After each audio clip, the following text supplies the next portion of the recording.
स्वागत है दोस्तों आप सभी का हमारे चैनल एनपीडिया में। जैसा कि दोस्तों मैंने आपको बताया था कि लास्ट क्लास में मैंने आपको बताया था पॉलिनोमियल क्या होते हैं।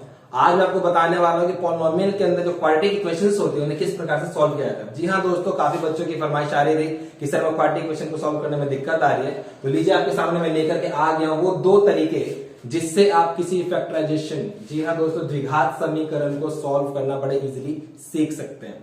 तो आइए दोस्तों हम सीखते हैं किस प्रकार से हम किसी क्वाड्रेटिक इक्वेशंस को सॉल्व करते हैं। ठीक है दोस्तों, तो सबसे पहले दोस्तों मैं आपको बता दूं कि क्वाड्रेटिक इक्वेशंस को सॉल्व करने का मतलब होता है कि हमें उसके अंदर जो एक्स की वैल्यूज है, यानी जितने जीरोस हैं उसको बताना है।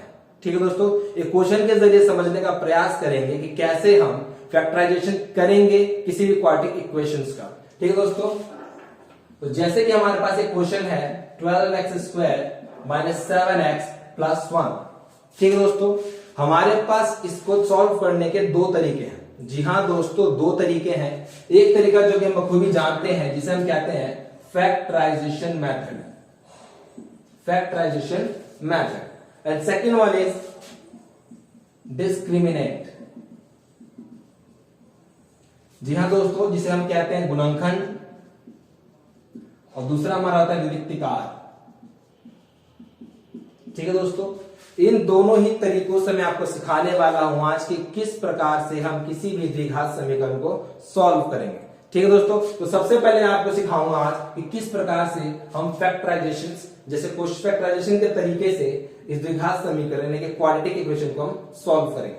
ठीक है दोस्तों, तो आइए देखते हैं इस क्वेश्चन को। सबसे पहले दोस्तों हमारे पास एक क्वेश्चन है 12x² - 7x + 1। ठीक है दोस्तों, यहां पर आपको देखने में साफ पता चल रहा है कि इसकी हाईएस्ट पावर कितनी है 2। और जैसा कि मैंने भी लास्ट वीडियो में आपको बताया था कि जब भी किसी इक्वेशन की हाईएस्ट पावर 2 होती है तो उसे हम कहते हैं क्वाड्रेटिक इक्वेशन। ठीक है दोस्तों, तो सबसे पहले हमें ये चेक करना होता है कि हमारे पास जो इक्वेशन दे रखी है क्या वो क्वाड्रेटिक इक्वेशन है या नहीं। ठीक है दोस्तों, तो हमने चेक किया कि हमारे पास हाईएस्ट पावर 2 है, यानी ये क्वाड्रेटिक इक्वेशन है। दूसरा दोस्तों हमें देखना होता है कि क्या ये क्वाड्रेटिक इक्वेशन जो हमारे पास बनी हुई है, ये क्वाड्रेटिक इक्वेशंस का जो यूनिवर्सल रूल है, यानी कि जिसका हमारे पास जनरल इक्वेशन है, उसको फॉलो करता है कि नहीं करता। दोस्तों हमारे पास जो जनरल इक्वेशन होते हैं क्वाड्रेटिक इक्वेशन की, उसे हम कहते हैं ax² bx + c। हमें देखना है कि हमारे पास जो इक्वेशन है क्या वो जनरल फॉर्म को लाया करती है या नहीं करती है। तो अगर हम ध्यान से देखें दोस्तों, तो यहाँ पे पहले बता रखे कि पहले जो संख्या होती है हमारे पास उसकी हाईएस्ट पावर 2 होनी चाहिए, जो कि हमारे पास भी है। सेकेंडली हमें चेक करना होता है कि इसके जो सेकंड नंबर पे जो हमारे पास का पद दिया, जो सेकंड टर्म हमें दे रखी है, इसमें जो हाईएस्ट पावर है वो 1 होनी चाहिए, जो कि हमारे पास वो कोई मौजूद है। और जो तीसरा हमें जो टर्म दिया हुआ है, तीसरा पद जो हमारे पास दिया हुआ है, वो सिंपल एक नंबर है। यहाँ दोस्तों वेरिएबल और कोफिशिएंट दोनों साथ हैं, यहाँ भी वेरिएबल कोफिशिएंट दोनों साथ हैं, लेकिन यहाँ पे केवल कोफिशिएंट ही होना चाहिए, तभी हम इसको क्वाड्रेटिक इक्वेशन कहेंगे। ठीक है दोस्तों, तो हमने देखा कि हमारे पास पूरी तरह से जनरल फॉर्म को लाया करती है, इसीलिए हमारी क्वाड्रेटिक इक्वेशन है। अब इसको हम दोस्तों सॉल्व कैसे करेंगे, आइए उसको भी देख लेते हैं दोस्तों एक बार हम। तो सबसे पहले आपको क्या ध्यान रखना है कि जो हमारे पे पहली संख्या है जो कि x² के साथ लगी है, जो कि हमारी हाईएस्ट पावर 2 के साथ लगी हुई है, उस संख्या को हमें अपनी आखिरी संख्या से मल्टीप्लाई करना होता है, जिसे आप कहीं भी साइड में यहां मल्टीप्लाई कर सकते हैं। दोस्तों मैं आपको करके दिखाता हूं। 12 × 1 = 12। ठीक है दोस्तों, इसे साइड में अपने मन में कैलकुलेट कर ले या फिर किसी साइड पेपर पे कर ले, आपको इसको कैलकुलेट करके अपने साइड में कहीं कॉपी पे लिख देना है। ठीक है दोस्तों, सेकेंडली हमें ये देखना है कि हमारे पास जो संख्या बीच में दे रखी है, यानी जो सेकंड टर्म हमारे पास है, सेकंड टर्म में नंबर क्या दिया, केवल नंबर पे ध्यान रखना दोस्तों। हमें अपने वेरिएबल्स पे कोई भी ध्यान नहीं रखना है, केवल हमें नंबर्स को फॉलो करना है। तो यहां पर देखिए हमारे पास जो बीच में नंबर क्या रखा है, सेकंड टर्म हमारे पास -7। ठीक है दोस्तों, ये हमारा सेकंड टर्म है और ये हमारा फर्स्ट टर्म है। फर्स्ट एंड थर्ड टर्म का मल्टीपल है। तो दोस्तों अब देखें हमें क्या करना है, यहाँ पे जो हमारा फर्स्ट और थर्ड टर्म को मल्टीप्लाई करने के बाद संख्या आई थी उसको हमें फैक्टराइज करना है। जी हाँ दोस्तों, इसको हमें फैक्टराइज करना है। तो सबसे पहले हम इसको जितने भी पॉसिबल फैक्टराइजेशन है उसको हम देख लेते हैं अपने पास। तो यहाँ मैं फैक्टराइजेशन कर लेता हूं जरा। अगर मैं 12 का फैक्टराइजेशन करता हूं तो मेरे पास जो पहली चीज आएगी वो आएगी 12 × 1। सेकेंड जो मेरे पास आएगी 1 × 12। थर्ड जो मेरे पास आएगी दोस्तों 2 × 6। फोर्थ आएगी दोस्तों मेरे पास 6 इंटू 2, फिफ्थ जो मेरे पास आएगी दोस्तों वो आएगी 4 इंटू 3 एंड 6 जो मेरे पास आएगी दोस्तों आएगी 3 इंटू 4। ये पॉसिबल फैक्टराइजेशन है जो मैंने 12 की आपको यहाँ पे दिखाई। अब दोस्तों हमें क्या करना है, दोबारा से आपको बता दूं मैं कि सबसे पहले हमने क्या किया था कि फर्स्ट और थर्ड जो इसकी टर्म थी इसको मैंने मल्टीप्लाई किया, जिसमें क्या है 12। सेकेंड टर्म के केवल नंबर्स को हमें यहाँ पे साइड में लिख लेना है। उसके बाद हमें क्या करना है, जो फर्स्ट और थर्ड टर्म को मल्टीपल करने पर जो वैल्यू आई थी उस वैल्यू की फैक्टराइजेशन करनी है। ठीक है दोस्तों, यहाँ पर मैंने फैक्टराइजेशन किया। फैक्टराइजेशन करने के बाद हमें उसमें पॉसिबल वो दो नंबर निकालने हैं। ध्यान से सुनिएगा दोस्तों, पॉसिबल वो दो नंबर निकालने हैं जिनको मल्टीप्लाई करने पर तो 12 आए, लेकिन प्लस या माइनस करने पर वो वैल्यू हमें 7 दे करके जाए। ठीक है दोस्तों, तो यहां पर हम चेक कर लेते हैं। एक बार दोबारा आपको बता दूं मैं कि हमने जितने इसके फैक्टर किए हैं उसमें से वो वैल्यू चुननी है जिनको मल्टीप्लाई करने पे हमारे पास 12 आए और उसको प्लस या माइनस करने पे हमारे पास 7 आए। जी हाँ दोस्तों, आपने सही पहचाना। यहां पर आपको दिख चुका होगा अभी भी कि हमारे पास जितनी वैल्यू लिखी है इसमें केवल यही दो वैल्यूज हैं जिनको प्लस या माइनस करने पर हम 7 ला सकते हैं और मल्टीप्लाई करने पर हम 12 भी पा सकते हैं। यानी हमें हमारा जवाब मिल चुका है कि हमें यहाँ पर जो फैक्टराइजेशन करनी है, जो फैक्टर हमें निकालने हैं वो 4 और 3 में ब्रेक डाउन होंगे। यानी 7 हमारा जो है वो इन दो हिस्सों में ब्रेक डाउन हो जाएगा। ठीक है दोस्तों, देखिए क्या कर सकते हैं हम। सबसे पहले हम अपने फर्स्ट टर्म को ऐसे ही लिखेंगे, लास्ट टर्म को भी हम ऐसे ही लिखेंगे। बीच में जो हमारे पास वैल्यू है हमारे पास 7, इसको हमें ब्रेक डाउन करना है 4 और 3 या 3 या 4 में। आप किसी भी एक वैल्यू में इसको फैक्टराइज कर सकते हैं क्योंकि दोनों को ही सम करने पर 7 हमें प्राप्त हो जाएगा। ठीक है दोस्तों, लेकिन अब इसको लिखने से पहले में एक चीज का बहुत ध्यान रखना होगा। ये ध्यान ये इसलिए रखना है क्योंकि यहाँ पर वैल्यू है माइनस की 7 दे रखी है दोस्तों। ठीक है दोस्तों, माइनस की 7 दे रखी है, यानी 4 और 3 को मुझे यहाँ पर इस तरह अरेंज करना है ताकि उसको मैं प्लस करूं तो माइनस का 7 है। और दोस्तों हमें बखूबी पता है कि हमेशा ही दो माइनस मिलकर के अगर दो माइनस को आपस में प्लस किया जाता है तो वो हमें माइनस की ही वैल्यू देते हैं। ठीक है दोस्तों, तो हम क्या करेंगे, यहाँ पे हमारे पास जो वैल्यू 4 और 3 है इसको हम -4x और -3x में ब्रेक डाउन कर देंगे। -4x -3x, क्योंकि हमें पता है दोस्तों माइनस माइनस प्लस होता है, यानी 4 और 3 कितना हो जाएगा 7, और बड़ी संख्या के जो साइन होता है उस साइन को भी हम लगा देते हैं। यानी कि इन दोनों को प्लस करने पर हमारे पास -7x की वैल्यू आ जाएगी। और मल्टीप्लाई करने पे हमें पता है दोस्तों कि माइनस इंटू माइनस करने पे हमारे को प्लस का ही साइन मिलता है।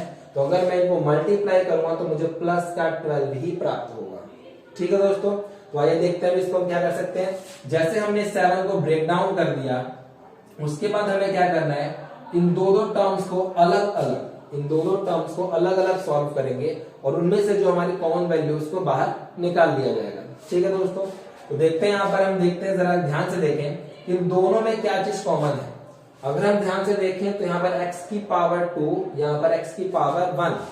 ठीक है दोस्तों, अगर देखें ध्यान से तो x की पावर 2 है, यहाँ भी x की पावर 1 है, यानी दोनों में ही x मौजूद है। लेकिन क्या हम दोनों में से x की पावर 2 निकाल सकते हैं? नहीं निकाल सकते। यानी कि ये वैल्यू मुझे अपना एक x दे सकता है, तो मुझे यहाँ से एक ही x लेना है। मुझे इन दोनों में से एक ही चीज कॉमन निकालनी है जो दोनों के पास मौजूद हो। तो यहाँ पर इसके पास भी x है और इसके पास 2x है, तो अपना एक x मुझे दे सकता है। तो मैं क्या करूंगा दोस्तों, x जो है इन दोनों में से मैं एक एक कॉमन ले लूंगा। दूसरी चीज दोस्तों हमें देखनी है कि जो नंबर्स हमारे पास दिए हुए हैं ये नंबर्स हाईएस्ट कौन सी वैल्यू में आ सकते हैं, यानी ये नंबर किस टेबल में या किस नंबर में डिवाइड हो सकते हैं। दोनों के दोनों को बड़ी से बड़ी संख्या बतानी है जिसमें दोनों के दोनों ही डिवाइड हो जाए। तो हमें पता है दोस्तों कि जो 4 वैल्यू दे रखी है, ये 4 से हमारा 4 तो डिवाइड होगा ही होगा, साथ ही 12 भी हमारा 4 से डिवाइड हो सकता है। यानी हाईएस्ट जो सबसे बड़ी वैल्यू है वो 4 ही है जिससे दोनों के दोनों डिवाइड हो सकते हैं। तो हम उस 4 को भी बाहर कॉमन लिख लेंगे। ठीक है दोस्तों, अब देखते हैं अंदर क्या बचता है। जैसे ही मैंने 4x यहाँ पे लिखा तो दोस्तों यहाँ पे 2x, हमारे पास x की पावर 2 थी जिसमें एक x मैंने बाहर ले लिया, तो कितना x बचेगा, केवल एक x बचेगा। दूसरा, जब मैं 12 को 4 से डिवाइड करूंगा तो 4 की टेबल में जो 12 होता है वो 3 टाइम्स में आता है, यानी 4 3 जा 12। यहाँ पर दोस्तों अगर ध्यान दें तो माइनस है, तो माइनस का साइन अपना लगा दिया जाएगा। फिर देखें ध्यान से, अगर मैं यहाँ पे देखो एक ही एक्स था जो कि मैं बाहर ले चुका हूँ, तो यहाँ पे कोई एक्स नहीं बचेगा। 4 की टेबल में 4 हमारा एक ही बार में आता है, तो इसको हम ऐसे ही लिख देंगे। ठीक है दोस्तों, नेक्स्ट देखिए दोस्तों, यहाँ पर अगर आगे बढ़ते हैं, इसमें से हम कॉमन क्या निकाल सकते हैं। तो यहाँ देखें तो यहाँ पर 1 है, यहाँ पर 3 है, यहाँ पर x है, यहाँ कोई x ही नहीं, यानी x भी कॉमन नहीं आ रहा और ना ही कोई संख्या कॉमन आ रही है। लेकिन दोस्तों जब भी किसी फैक्टराइजेशन करने में अगर हमें कोई संख्या कॉमन ना दिखे तो वहां पे कॉमन 1 को माना जाता है। तो हमारे पास यहाँ जो कॉमन आ रहा है वो आ रहा है 1। साथ ही दोस्तों एक चीज और ध्यान रखनी है हमें कि ये जो वैल्यू है ये सेम वैल्यू यहाँ पर होनी चाहिए।